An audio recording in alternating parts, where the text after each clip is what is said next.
అది August 23, 2009. Dollar సిటీగా పిలువబడే తిరుపూర్లో ఇప్పటి ముఖ్యమంత్రి అప్పటి ఉప ముఖ్యమంత్రి అయిన స్టాలిన్ గారు ఒక కార్యక్రమానికి హాజరవడం జరిగింది. దీంతో చాలామంది జనాభాతో తిరుపూర్ వీధులు హడావడి జనాభాతో కూడిన సందడి నెలకొంది. స్టాలిన్ గారిని ఘనంగా ఆహ్వానించాలని తిరుపూర్ ప్రజలు అనుకున్నారు. అండ్ అలాగే ఉప ముఖ్యమంత్రి వస్తున్నారంటే జనాభా ఎంత ఎక్కువగా ఉంటారు కాబట్టి పోలీసులు కూడా జనాభాను కంట్రోల్ చేయడానికి చాలా ఎక్కువగానే వచ్చారు. వీళ్ళలో లేడీ పోలీసులు కూడా ఉన్నారు. ఇక కార్యక్రమం అంతా ముగిసింది. కార్యక్రమానికి వచ్చిన ముఖ్య అతిథి అయిన స్టాలిన్ గారు తిరిగి వెళ్ళిపోయారు. నైట్ 9 అయింది. పోలీసులందరూ తమ తమ డ్యూటీలు ముగించుకొని పై అధికారులకి మేము ఇంకా డ్యూటీ ముగించుకొని బయలుదేరుతామని ప్రతి ఒక్కరు కూడా చెప్పి బయలుదేరుతుండగా వీళ్ళలో ఒక లేడీ పోలీసు మిస్ అవ్వడం జరిగింది. ఆ లేడీ కానిస్టేబుల్ పేరు జయమణి. తిరుపూర్ నగరంలోనే ఒక పోలీస్ స్టేషన్లో లేడీ కానిస్టేబుల్గా పనిచేస్తుంది. ఉప ముఖ్యమంత్రి జనాల సెక్యూరిటీ కోసం వచ్చిన ఒక లేడీ కానిస్టేబుల్ కనపడకపోవడం ఏంటని చాలామంది హైయర్ అఫీషియల్స్ ఎలక్ట్ అవ్వడం మొదలుపెట్టారు. అసలు జయమణి ఎక్కడికి వెళ్ళిందని ఆరా తీయడం మొదలుపెట్టారు. వాళ్ళతోనే పనిచేస్తున్న కొంతమంది లేడీ కానిస్టేబుల్స్ని అడగ్గా జయమణి డ్యూటీ అయిపోయిన తర్వాత వాళ్ళ బంధువులను కలవడానికి వెళ్తానని చెప్పి తమతో చెప్పిందని మిగిలిన కొంతమంది లేడీ కానిస్టేబుల్స్ హైయర్ అఫీషియల్స్కి చెప్పారు. ఇక పోలీసులు వాళ్ళ దగ్గర జయమణి యొక్క ఫోన్ నెంబర్ తీసుకుని జయమణి ఫోన్కి ఫోన్ చేయగా ఫోన్ స్విచ్ ఆఫ్ వచ్చింది. ఒకవేళ బంధువులు ఇంటికి వెళ్ళిందేమో అని చెప్పి బంధువులు ఇంటికి వెళ్ళి ఆరా తీయగా అక్కడ కూడా రాలేదని తెలిసింది. ఇక జయమణి మిస్ అయిందని చెప్పి అందరూ కూడా నిర్ధారించుకున్నారు. జనాల సెక్యూరిటీ కోసం వచ్చిన ఒక పోలీస్ కనపడపోవడం ఏంటి, దట్టు ఒక లేడీ కానిస్టేబుల్ కనపడకుండా పోవడం ఏంటని చాలా మంది జనాలు గుసగుసలు ఆడుకోవడం మొదలుపెట్టారు. ఈ గుసగుసలు చిన్నవైనా సరే చాలా ఎక్కువగానే మాట్లాడుకున్నారు. పోలీస్ అధికారులు కూడా ఈ కేసు మీద స్ట్రిక్ట్ యాక్షన్స్ తీసుకోవాలని నిర్ణయించుకున్నారు. జయమణిని చాలా చోట్ల వెతకడం మొదలుపెట్టారు. తెల్లవారింది. చాలా మంది జనాన్ని కనబడకుండా పోయిన జయమణి ఫోటో చూపించి ఈవిడ ఎక్కడైనా కనబడిందా లేదా అని పోలీసులు ఆరా తీయడం మొదలుపెట్టారు. కానీ కనబడలేదని చెప్పారు. రోజులు గడిచాయి. అప్పటికే జయమణి తప్పిపోయి 3 వారాలు అయిపోయింది. 2009 సెప్టెంబర్ 19 సేలం జిల్లా సంగర్గిరి ఊర్లో కోయంబత్తూరుకు వెళ్లే హైవేకి దగ్గరలో ఒక పొదల్లో భయానకంగా హింసించబడిన ఒక శవం దొరికింది. పోలీసులు పలుమార్లు పరీక్షించిన తర్వాత ఆ శవం జయమణిది అని చెప్పి నిర్ధారించుకున్నారు. ఆ శవాన్ని ఆటోప్సీ రిపోర్ట్ల కోసం పోస్ట్ మార్టం చేయగా జయమణిని పలుమార్లు చాలా భయానకంగా హింసించి మరీ చంపారని, అత్యాచారం చేశారని చెప్పి డాక్టర్లు తెలియజేశారు.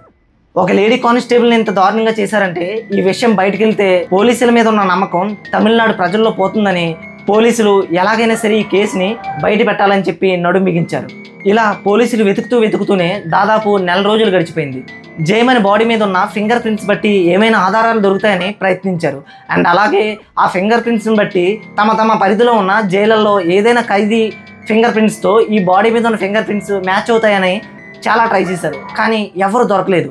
ఇలా జయమణి కేసు గురించి తమిళనాడు ప్రజలకు తెలియకుండానే పోలీసులు 1 రోజుల పాటు వెతికారు. ఆ హైవే చుట్టుపక్కల ఉన్న చాలా సీసీ కెమెరాల్లో ఎవరెవరైతే ఈ హైవే మీద ఆ టైంలో వెళ్ళారన్నది చెక్ చేశారు.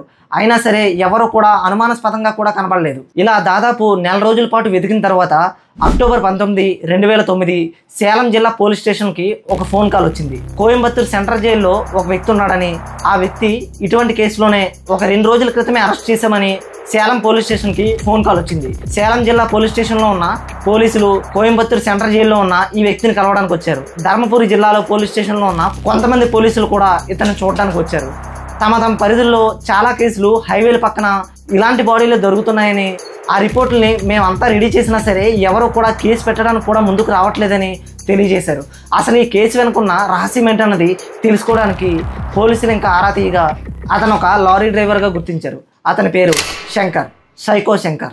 ఫారెన్ కంట్రీస్లోనూ కాదు, ఇండియాలోనూ కూడా, దట్టు మన సౌత్ ఇండియాలోనూ కూడా చాలామంది సైకో కిల్లర్స్ ఉన్నారు. అలాంటి సౌత్ ఇండియా మొత్తాన్ని కుదిపేసిన సైకో శంకర్ కేసు గురించి నేను ఈరోజు ఈ వీడియోలో చెప్పబోతున్నాను. గైస్, ఇతని ఫోటో చూస్తే చాలా సింపుల్గా సాధారణంగా కనిపిస్తాడు, కానీ ఇతని గురించి తెలుసుకుంటే మాత్రం ఖచ్చితంగా మీ వెన్నులో వణుకు పుడుతుంది. ఈ కేసు గురించి మీరు పూర్తిగా తెలుసుకునే ముందు ఒకవేళ మా నాలెడ్జ్ కనుక వర్తి అనిపిస్తే ఒక లైక్ చేసి మన ఛానల్ని సబ్స్క్రైబ్ చేయండి. ఇక లేట్ చేయకుండా ఈ కిరాతకుడైన హంతకుడైన సైకో శంకర్ గురించి తెలుసుకుందాం. శంకర్ పూర్తి పేరు ఎం జయశంకర్. 1977లో సేలం జిల్లా కన్యన్పట్టి గ్రామంలో పుట్టాడు.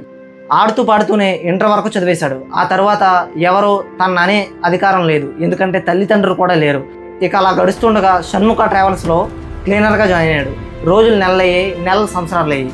క్లీనర్ నుంచి డ్రైవర్గా డ్రైవింగ్ నేర్చుకుని ఒక లారీ డ్రైవర్గా మారాడు. లారీ డ్రైవర్ జీవితాల్లో సాధారణంగా అక్కడక్కడ ఆగడం, ఆ తర్వాత దాబాల్లో అక్కడ భోజనం చేయడం, వారి ప్రయాణాన్ని కొనసాగించడం సర్వసాధారణం. ఈ క్రమంలోనే తెలుగు, తమిళ్, హిందీ, మలయాళం, మరాఠీ, కన్నడ ఇలాంటి భాషలను అవలేలుగా మాట్లాడడం నేర్చుకున్నాడు. ఎవరు బెదిరించిన జీవితం, విచ్చలవిడితనం, పైగా స్వాతంత్రం.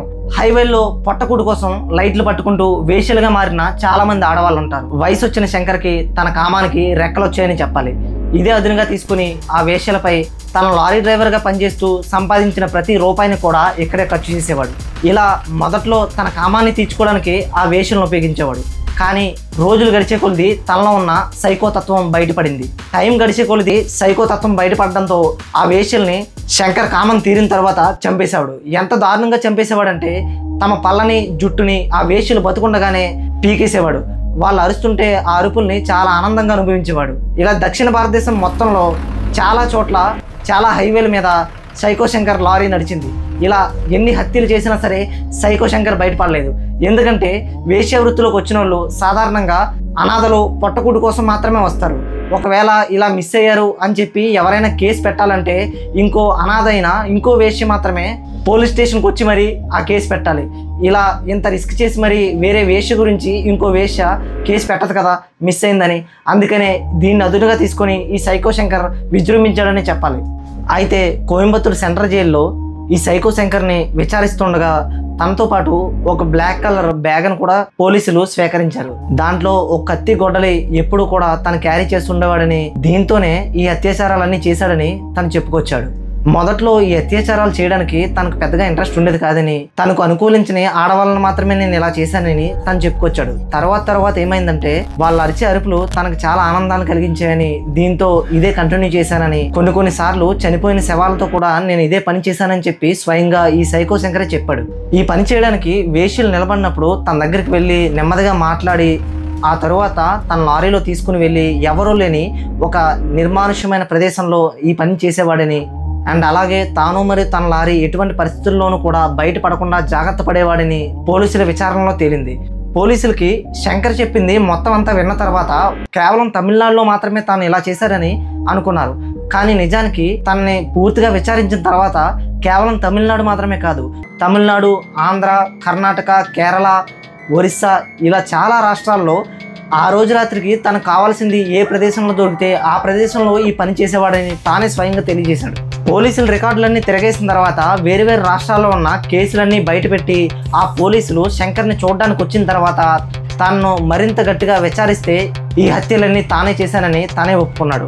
అతను చేసిన మారణకాండ ఎలా ఉండేదంటే అప్పుడే పుట్టిన చిన్నపిల్ల దగ్గర నుంచి 60 ఏళ్ల పైబడ్డ ముసలబామ్మ వరకు ఎవరిని కూడా వదిలిపెట్టలేదు. తన కామవాంఛకు బలి చేసుకున్నాడు. వీళ్ళలో ఎక్కువ మంది వేశ్యలుంటే కొన్ని సార్లు రాత్రిపూట పనిచేసి ఇంటికి ఒంటరిగా తిరిగి వచ్చే ఆడవాళ్ళపై కూడా శంకర్ ఈ దురాఘాతాలకు పాల్పడ్డాడు. ఇంతకంటే క్లియర్గా చెప్పడానికి సభ్యత అడ్డొచ్చి పదాలు కూర్పు లేక అతను మారణకాండ చెప్పలేకపోతున్నాను. కానీ శంకర్ గురించి పూర్తిగా చెప్పాలంటే ఒక నరరూప రాక్షసుడని చెప్పాలి. ఇలా ఒక్కో కేసు విచారణలోకి వచ్చిన తర్వాత ప్రతి కేసుకి ఆయా కోర్టులో హాజరుపరచడం సైకో శంకర్కి మామూలుగా మారింది.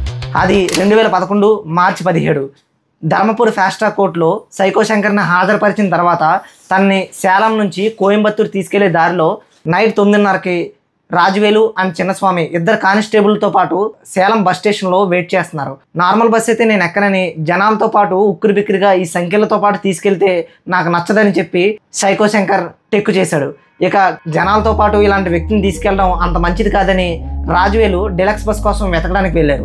అదే టైంలో చిన్నస్వామి కళ్ళగప్పి సైకో శంకర్ పారిపోవడం మొదలుపెట్టాడు. చిన్నస్వామి అండ్ రాజువేలు వెతకడం మొదలుపెట్టారు. కానీ బస్ స్టేషన్ అంతా ఎతికినా సరే దొరకలేదు. ఇక తమిళనాడు పోలీస్ యంత్రాంగానికి పని పడిందని చెప్పాలి. హైవేస్, చెక్ పోస్ట్ ప్రతి చోట కూడా వెతకడం మొదలుపెట్టారు. కానీ ఎక్కడ కూడా సైకో శంకర్ దొరకలేదు. ఇలా 2 రోజులు గడిచిన తర్వాత మార్చి 19, 2011 రోజున ఇద్దరు కానిస్టేబుల్లో ఒకరైన చిన్నస్వామి నా అశ్రద్ధ వల్లే ఇంతటి దారుణమైన కిరాతకంతమైన ఒక హంతకుడు పారిపోయాడని చెప్పి తన మనసుకు సర్ది చెప్పుకోలేక కానిస్టేబుల్ చిన్నస్వామి ఆత్మహత్య చేసుకుని చనిపోయాడు. ఆ తరువాత తమిళనాడు పోలీస్ యంత్రాంగం ఎంత ఎతికినా సరే సైకో శంకర్ దొరకలేదు. ఇలా కొన్ని గంటల వ్యవధిలోనే శంకర్ కర్ణాటక పారిపోయాడు. అలా కర్ణాటక పారిపోయిన సైకో శంకర్ మే 4, 2011 కర్ణాటకలో నెల్హి అనే ఊర్లో రాజేశ్వరి అనే ఒక ఆవిడ దగ్గరకు వచ్చి ఆకలేస్తుంది, కొద్దిగా అన్నం పెట్టమని అడిగాడు.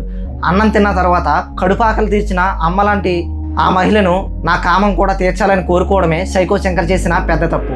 ఇలా ఆ మహిళతో అత్యాచారం చేస్తుండగా ఆవిడ గట్టిగా అరవడంతో చుట్టుపక్కల ఉన్న భర్త అండ్ అలాగే ఇతర పొలం పనులు చేసుకునేవారు సైకో శంకర్ని పట్టుకుని తుక్కు కింద కొట్టి పోలీసులకి అప్పచెప్పారు.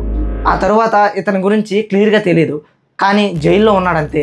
జైల్లో ఉండే పోలీసులు డ్యూటీలు మారే టైంలో టైం చూసుకుని ఒక ఎదురుబొంగు సాయంతో 15 అడుగులు ఎత్తున్న ఆ గోడను దూకేశాడు. ఆ గోడ దూకిన తర్వాత ఇంకో 20 అడుగులు ఎత్తుండే కరెంట్ వైర్లతో ఉన్న ఇంకో గోడ ఉంది.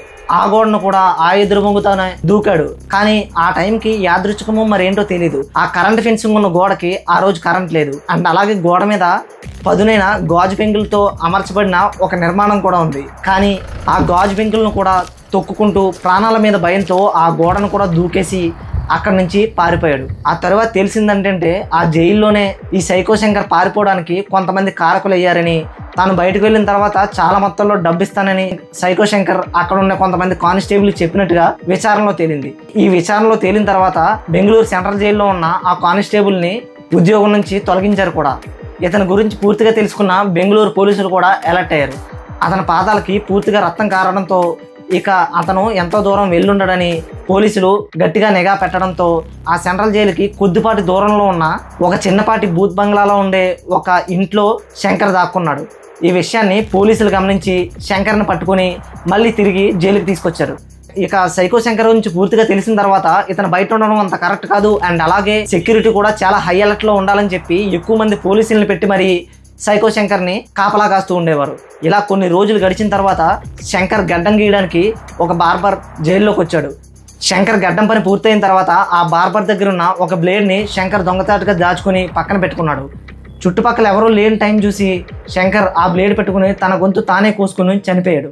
ఈ విషయం అంతా ఎలా బయటకు వచ్చిందంటే శంకర్ ఉన్న జైల్లో ప్రత్యేకమైన గదిలో సీసీ కెమెరాలను కూడా అమర్చారు. కానీ ఆ విషయం శంకర్కి తెలియదు. శంకర్ చనిపోయిన తర్వాత శంకర్ ఎలా చనిపోయాడని సీసీ కెమెరాలో చూసిన తర్వాత ఈ విషయాన్ని నిర్ధారించుకున్నారు. ఇలా ఇంతమంది మహిళలు అండ్ అలాగే బాలికలు ముసలబామ్మలు ఎవరిని కూడా వదిలిపెట్టని ఒక కిరాతకమైన నరరూప రాక్షసుడు తన ప్రాణాలు తానే తీసుకున్నట్టుగా విధి ముందుగానే నిర్ణయించింది. మీ అందరికీ చెప్పాల్సిన ఇంకో ముఖ్యమైన విషయం కూడా ఉంది. శంకర్ పేరు మీద రికార్డ్స్ ప్రకారం ఉన్నది కేవలం 35 హత్యలే. కానీ అన్అఫీషియల్లీ 295 పైగా కేసులు ఉన్నాయని చెప్పి ఒక జర్నలిస్ట్ తన మీద రీసెర్చ్ చేసిన తర్వాత చెప్పాడు. అండ్ అలాగే ఈ సైకో శంకర్ మీద సైకో శంకర్ బ్రతుకున్నప్పుడే ఒక సినిమా కూడా రూపొందించారు.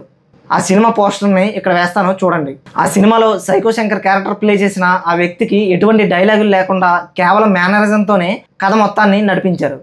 ఈ సైకో శంకర్ కథ మొత్తం విన్న తర్వాత మీకేమనిపించింది అన్నది కింద కామెంట్ బాక్స్లో రాయండి. అండ్ అలాగే ముఖ్యంగా ప్రతి ఒక్క అమ్మాయికి మహిళకి చెప్పాల్సింది ఏంటంటే ప్రతి ఒక్కరి మీద అనుమానపడండి. అనుమానపడడంలో తప్పు లేదు, మీ జాగ్రత్తలో మీరు ఉండండి. ఫిజికల్గా మహిళలకి అంత బలం లేకపోవచ్చు, కానీ మీరు ముందుగా జాగ్రత్తగా ఉండడం వల్ల ఇలాంటి నరరూప రాక్షసుల నుంచి మిమ్మల్ని మీరు కాపాడుకోగలరు. అది మీ ఆలోచనలోనే ఉంటుంది. సో ఇది గైస్ ఇవాళ వీడియో. హోప్ఫుల్లీ మీకు నచ్చిందని అనుకుంటున్నాను. ఈ ఎంటైర్ ఇష్యూ మీద మీ అభిప్రాయం ఏంటన్నది కింద కామెంట్ బాక్స్లో రాయండి. మరొక మంచి వీడియోతో మీ ముందుకు వస్తాను. అప్పటి వరకు stay tune. Bye bye. Have a good day.